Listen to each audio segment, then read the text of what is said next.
आणि एक स्थिती अशी येते, डॉक्टर लोक सांगतात सोनोग्राफीमध्ये, आई तुमच्या बाळाचे ठोके आता ऐकायला यायला लागले.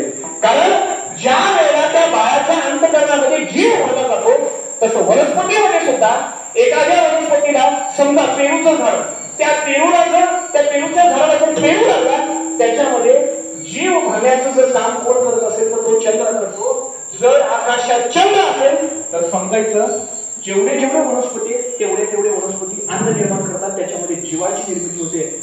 जर चंद्र नसताना आज जे अन्न खातोय ती गोळी सुद्धा लागलं नसतं. म्हणून चंद्राचे आमच्यावर संस्कार आहे. पहिला उत्तर कुठला सांगितला? बोला. सूर्याचा. दुसरा चंद्राचा. आता बोलत जायचं बरं का? मी शेवटी सांगितले 3 प्रश्न विचारणार म्हणून. पहिला रवी, दुसरा चंद्र, तिसरा धन. मेघ म्हणजे मेघ सुद्धा आमच्यावर पाऊस पडतो, वर्षाव पडतो, पाऊस पडतो. काल तुमच्याकडे माहिती नाही पण आमच्याकडे ढगफुटी झाली.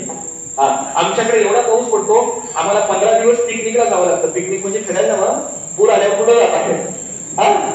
तुम्हाला वाटत असेल पिकनिक नव्हे त्याला. पूर आल्यानंतर कुठल्या तरी डोंगरावर राहावं लागतं, कुणाच्या तरी घरात राहावं लागतं. नवे कुठली जात ना घेत एकाच्या ताटात खावं लागतं, एकाची भाकरी मोडून खावी लागते. महाराज आज खरं म्हणायला गेलं तर तो मेघही सुद्धा आमच्यावर उपकार करतो, आमच्यावर विना मोबदला आम्हाला पाणी देतो. कधी त्याने विचारलंय का? जेवढे खरदार गावामध्ये